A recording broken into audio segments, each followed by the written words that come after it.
So, is this on? Yeah, okay. Yeah, thank you for the organizers to invite me to give the talk here and also participate with this very great workshop. I think I need to stay with my computer because this one is not working here. Okay. So I think for this audience, I don't have to convince you that binding kinetics, non-covalent binding kinetics is important. Yes, yeah. So say, for example, mostly I talk to people in industry. They say 70% of the system, actually, the binding affinity and this efficacy correlate very well.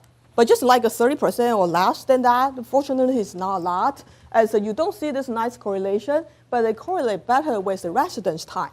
So that motivates us to understand a little bit more about what happened there. Okay? But the problem is, okay, we are not in the stage yet, say we predict binding affinity. But let you guys tell us, okay, what kind of features that may tell us to have some guidance for the design or residence time, like longer or shorter. So for example, like for free energy for binding affinity, we know that we can increase the hydrogen bond, we can use unused space, we can reduce the entropy penalty to make things bind tighter. But how about kinetics? Okay, are there any general features that we can tune? And so that motivate us to do a little more fundamental understanding, and we use the P30A map kinase as a model system. So I'm going to tell you a little bit about the method we try to use. It's not fancy, but it tell you what's going on there, give you some guidance. And in the meantime, also because some traditional sampling method is not working, I also want to tell you the new method developed in my group. So the kinase, we had two great talks from Sonia and Benoit about kinase. So I'm not going to give you too many information about kinase, but we know that the kinase is this enzyme, and then this is the P30A. It has this DFG loop. It's the serine-threonine kinase. We use this particular system because it has more than 100 crystal structure, and we know that from Benoit's in the previous talk, there is a type 1 type 1 ligand and type 2 ligand. So until we get crystal structure, we do not know if it's type 1, type 2. Yeah, that's fine, but at least we know there's type 1, type 2. For this particular system, there is interesting features from multiple groups with the kinetics data as for type 1 inhibitors, which binds the DF gene in conformations after we get the crystal structure, and that's this top guy. And this is examples from type 2 inhibitor binds DFG-out. If you look at the binding kinetics, K-on and K-off, it's very different. Okay, it's from different groups. They have this kind of conclusion. So what happened? Let's see this. For this top one and the bottom one, binding free energy or equilibrium position is similar, but you see the very different, kind of 1,000 times difference in kinetics property. Okay, so one is getting to this, the other one is that. So it's not one is super big or one is small or something like this. Okay. So then there's something interesting in the intermediate state. So I try to convince you, if you forget about binding kinetics, sometimes we really don't need that. You just talk about or consider the free and the bound state, and we can do thermodynamics in a very careful way, get all the energy wells for all those conformations in the free state and the bound state, and use statistical mechanics and thermodynamics, then you will be able to get binding free energy very well. Use the method that Michelson and I developed when I was a graduate student. So we call the VM2 method. So it has, so for example, this the paper we published previously, like we have this 30 type 1, type 2 inhibitors. And if you do this free energy calculation using the amber force field, this is absolute binding free energy experiment and calculation that works very well. Okay? So only free and bound, just like an endpoint calculation. You don't need to worry about what happened in the middle. But we hit some question here is we have to know a little bit more about what's going on there. So the argument here is actually from previous work. People already show. This is Tingjun Huang's work in Zhejiang University. He actually showed, and also consistent with our simulation, is you have this is the P30A, this is DFG-in binding type 1 inhibitor, which is the sign. And yellow is a type 2 binding inhibitor. When they are leaving the protein, actually they are leaving from different positions. So that group that uses steer-MD, and we just use our unbiased, not really unbiased, but accelerated MD, we can get the two binding direction. Okay? So for this type 1 inhibitor, they show that, we also show that it's actually very easy to get from this, they call the ATP channel, so we keep talking this. And then for the type 2, they like to go from this auxiliary channel. Okay? So there is still leave, right? So what happened to the leaving different channel? So there's argument. So why is fast or why is slow? So what some people are arguing, like for example, like for band-1 system, is that it could be that one of those DFG conformation is rare in the free state or something. So you need to spend some time or effort to induce the conformational change. So you make that type of ligand slower. But in this case, it's not supported by NMR and by our free energy calculation because in the Apple state, it's 50-50 equal population. Okay? So in NMR, it's already out of the NMR range. So they cannot tell you how slow the transition is. But we believe it's slower than second, or maybe in second range. So it's actually slow, moving up and down. So according to the gating theory that Andy McCormick and other people are working on, it's if you have, just a little bit like a population selection. If you have a ligand, it likes to bind to the loop with a DFG in conformation. And when you diffuse to the protein loop is a DFG out. So you will stay here and you will leave. Okay? So you won't stay until it's shifting. So because the time regime is too different, that's on the gating theory. So it's not supported by this in and out transition because of equal population. And some people focus a lot on hydration side for water. So they think that this is the key point, a critical point to determine slow or fast binding. And we did not do very, very thorough water analysis, but we check hydration side for the loop in DFG in position and out position. We also check the resolvation process, and we did not see the major difference that can contribute to 1,000 times different. Okay. And so this is not supported. And the only one that we suspect is slower because there's something happening during the binding process. Okay, it's also that it's during the binding process, not in the final bond state. So people call this induced fit, or maybe you can say there's some rearrangement during the process. And how could we prove it? Actually, we show that. Okay, so the first step, what we want to do is we want to just sample the unbinding path. So you can sample the binding path. How to do this? We try to do accelerated MD, and this is, I'll show you this works. And we also try metadynamics, and it works for only fast binder. So this is the one that binds to the DFG in conformation, and then the residence time from experiment is roughly 5 seconds. And if you use accelerated MD, developed in Donald Helber when he was in Andy McCormick's group, and you can see the ligand actually jiggling a while, and you can observe some key interaction, and then it's broken, it's leaving. Okay? And we also do the same thing for this guy, and experimentally that takes 2.7 hours to leave, and you just stay there forever, no matter what we did. We tried metadynamics, and it actually worked, but then the problem is I think we were not the expert in metadynamics, so maybe there's something a little bit funny. So the ligand actually is out, but when ligand is going out, it's actually pushing some kind of a loop in a funny position, so you get out. So if you did not observe this very carefully, you saw that your metadynamics actually is working, but actually it's not. And so in this case, we are thinking, well, maybe there's another way to investigate or to sample the conformation.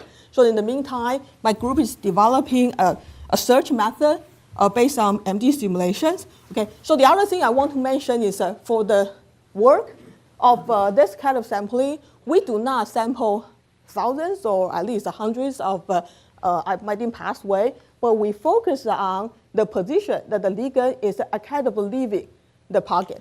Okay, because this is basically the most important thing that determines your binding kinetics, which is on roughly when it's leaving the pocket. When it's leaving on the pocket, on the surface, you will have so many different kind of paths, and we don't do very thorough investigation on that. Okay, so what can we do? Because we try to method, they fail. So the way that we try to do it, just spend 5 minutes to introduce you. This is the pathway search guided by internal motion, done by my graduate student and postdoc in my group. And which is used, the idea is from, you just run regular MD simulation in the bound state, and then you compute their principal component modes and get a set of eigenvector, eigenvalue, and then try to combine them to guide your ligand to leave to the pocket. Okay, that's the idea. This is simple, and there is a lot of details. I'm not going to talk about this. But one of the key critical point is we cannot use the Cartesian coordinate. We have to use the internal coordinate, which is the bound angle torsion coordinate, or traditionally, if you use quantum calculation, we call the Z matrix. So advantage is the dihedral coordinate is a smooth rotation, right? So you want to make your motion smoother, especially you want to distort some conformational change. That's one advantage. The second advantage is for dihedral rotation, you can easily select dihedrals.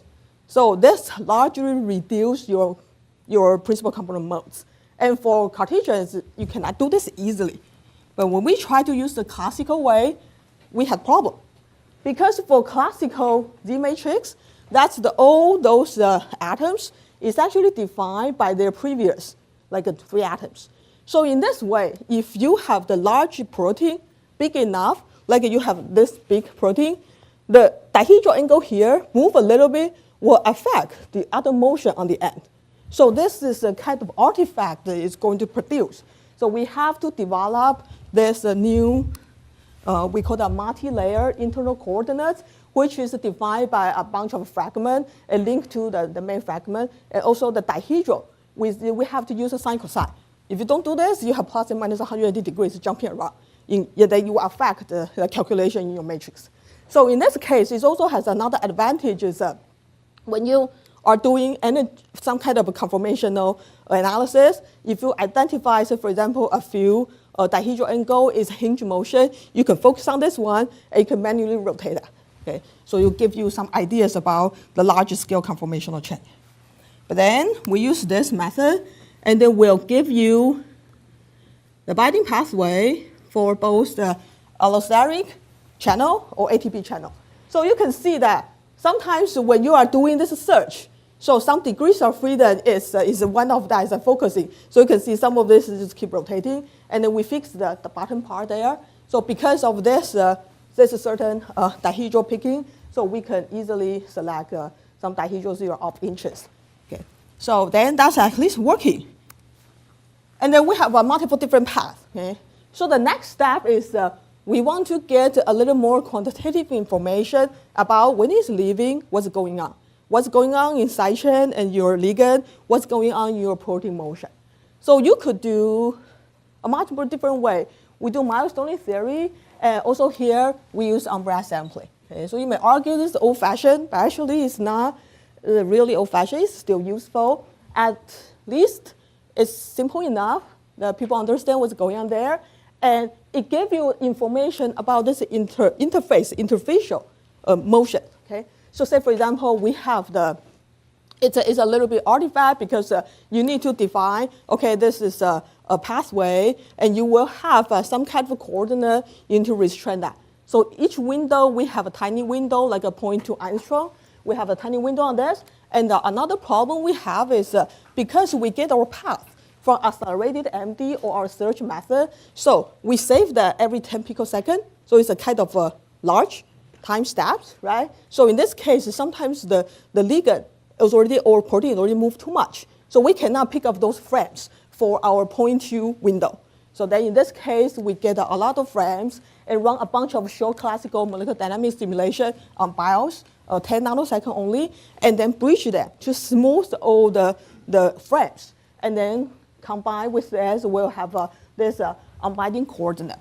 So then what can we do? And so you may argue, say, well, that's umbrella sampling. We know that you cannot really get a reasonable binding free energy, or the path or the magnitude may not be right, but it's still useful, okay? So I'll give you some information.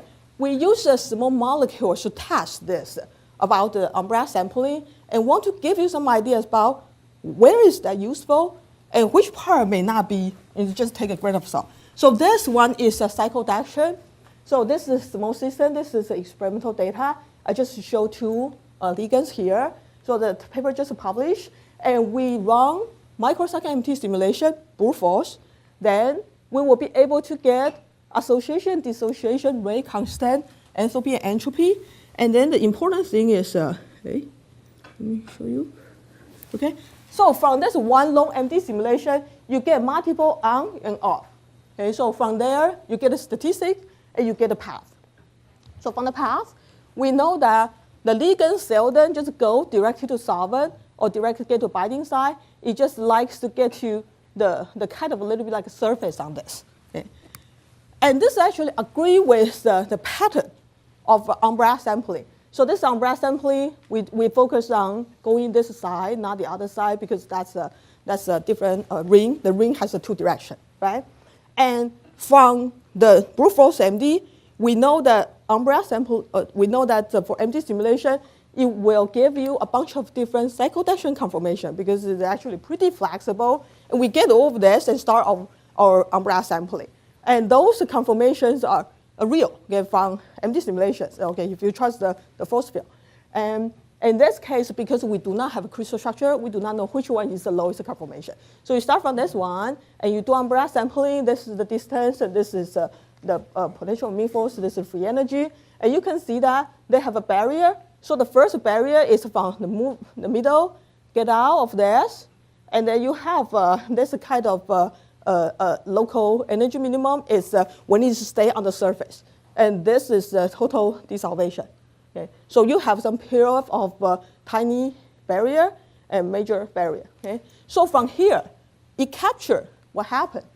But the magnitude, so the real absolute free energy is actually pretty sensitive to the conformation you start with.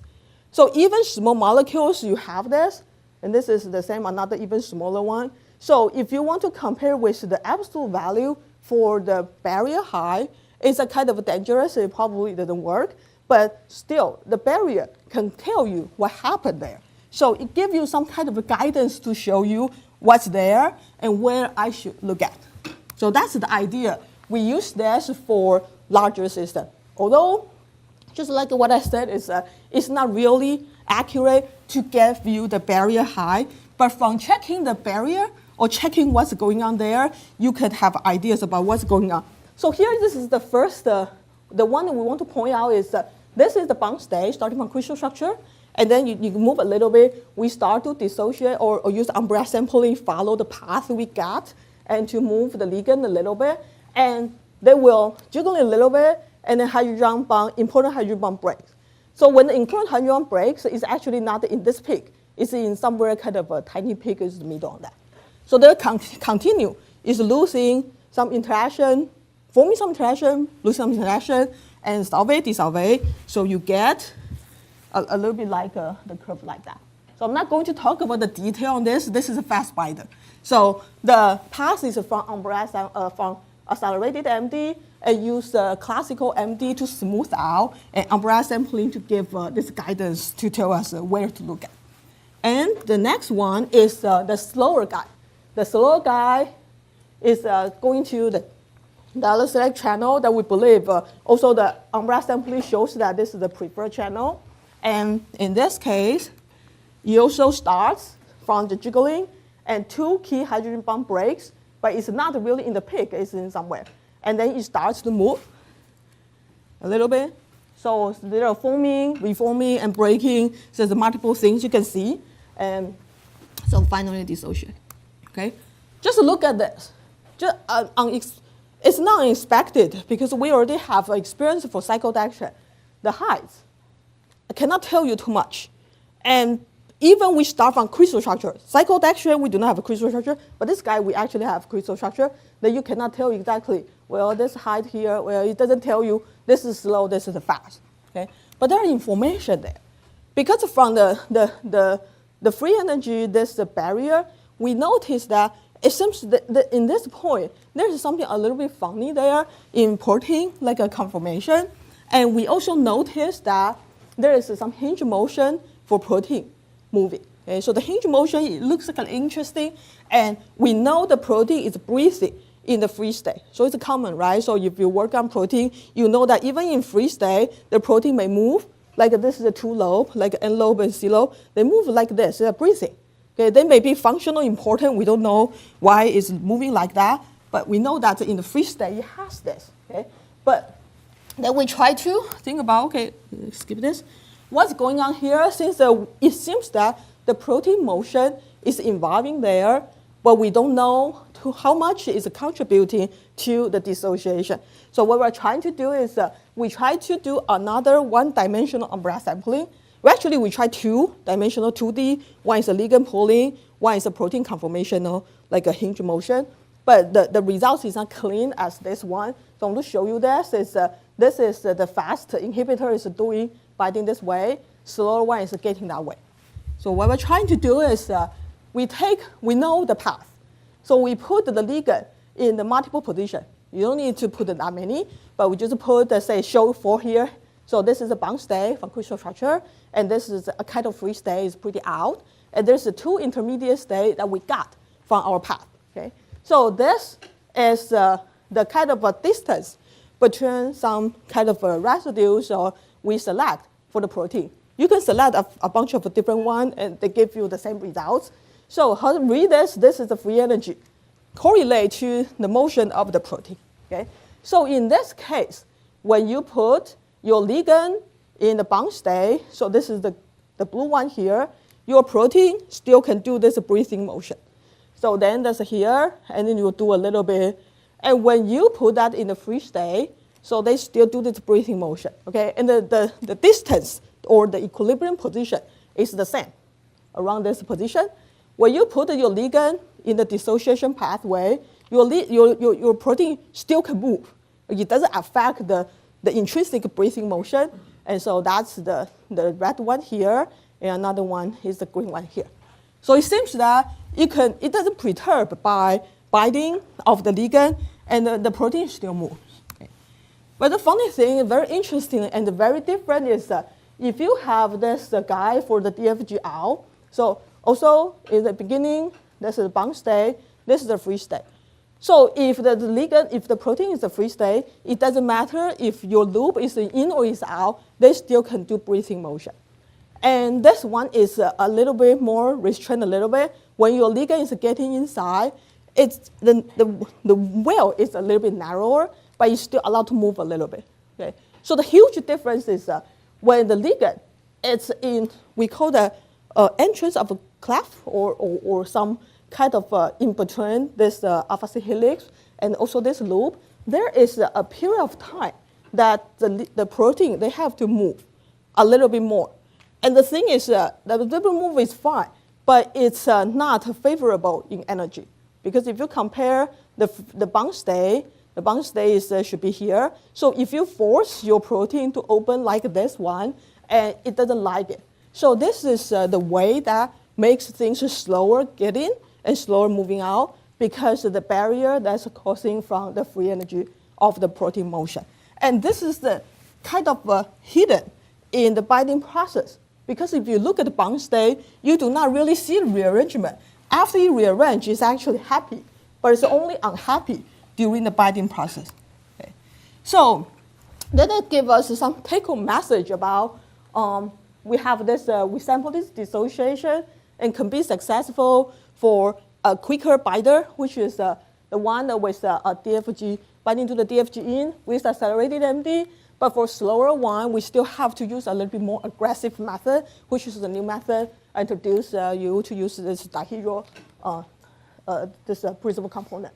So for this DFG-out ligand, it needs the protein to move in an unfavorable position. This is the protein, okay? So not just a ligand. So if you use like a QSAR type of ligand analysis, you don't see any difference because that's the transition state that you really want to see. Okay? So in this take-home message that will tell you is if you're developing drug and if you have the system like this binding and unbinding, you want to see this fast and slow, and you want to, for this case, it's intrinsically for the protein rearrangement and during the binding process. So Of course, it's related to the property of the ligand because you have a different kind of shape of the ligand, it's getting to the different position. But from the study here, it's basically not possible to make your type 1 ligand very, very slowly in this case because it just does not cause the protein to have this unfavorable conformation. And the other way is it's also extremely hard, almost impossible, I should say, to get a reasonable tight binder for type 2 ligand, but make them very fast because intrinsically the path they will be able to get. So then for the people, if you are curious about how are you going to distinguish and what's going on there, you don't want to spend too much time, but you can take the system and try to use some metadynamics, accelerated MD, and then try to dissociate, get a few dissociation paths, and observe a little bit for this protein free energy change and may give you some idea. Of course, there is some details in the binding pathway that determines the fast and slow. And we have other milestone free energy profile give you a little bit more information, but even you just run those accelerated MD, then you'll be able to see some information. So that's in the process. So it's not really in the final bound state. So that's the suggestion that we may have on this work. Okay. So the last one, I think I'm done. Okay. So the last one is I just want to thank my group. And Wanli is doing this umbrella sampling work, P38, and Jie, he's right now in Nagoya University, is developing this pathway search method. And also some group member, and also Inlong and Donald Hammerberg at Georgia State is helping us to run accelerated MD and a Gaussian-weighted accelerated MD. And Mani and everybody here. Thank you.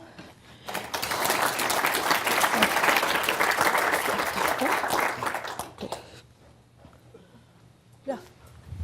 You argue that when the slow unbinding yeah. had to sort of open up a little bit. Right? Yeah. It's unfavorable.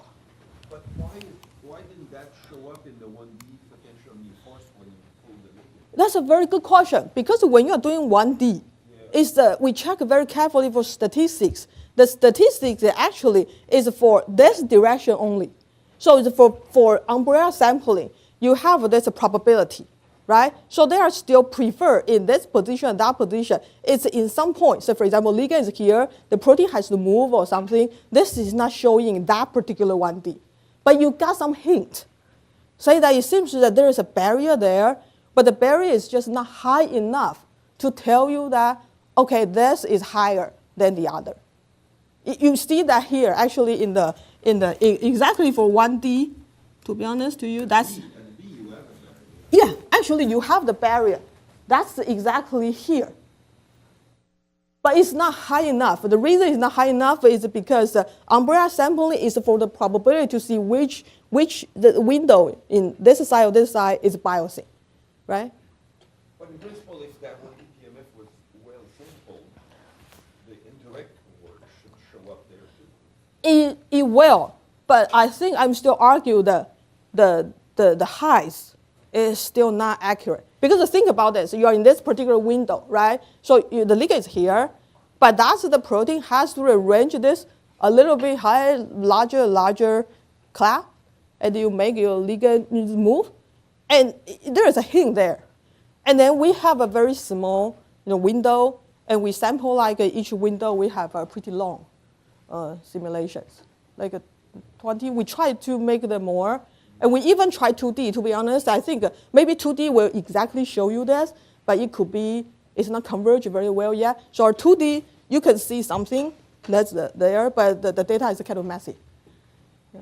But the protein is, so that's why people don't like umbrella sampling because they think it's too many degrees of freedom moving and you simplify that. But my argument here is they still can show you something, give you some guidance. And especially we do not calculate rate very accurately, right? So we want to have the guidance. They can do experiment in a day, right? So, yeah.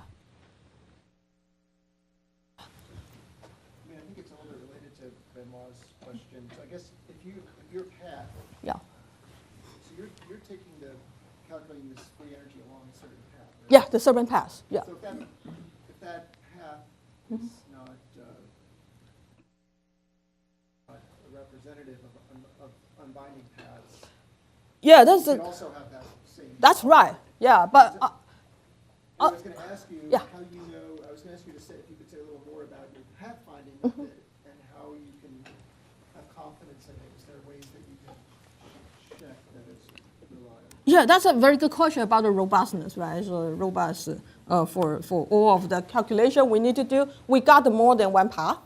Okay, we got more than one path, and the other thing here is because this is such a tight binder, and there's no, you could argue say they could go here, here, here, but because of the nature of the pocket, there's actually no other way for it to move.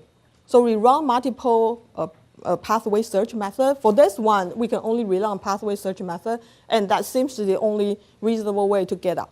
So it has the allosteric one, it has the ATP binding side, but for ATP binding side, the free energy, actually for this free energy for ATP binding side is way higher.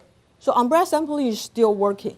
And if you dissociate that from the ATP binding side, the DFG loop has to move from out to in, which takes some time. So this umbrella sampling actually could tell you if the difference is big enough. But yeah, we have the same concern. Do we miss some binding path? But if you look at the protein carefully, there's actually no too much room for that when it's kicking out. But when it's getting out, there is a way that is moving here and here and here. And we don't sample that well, I should admit. Yeah. Let's thank our speaker again. Okay, thank you.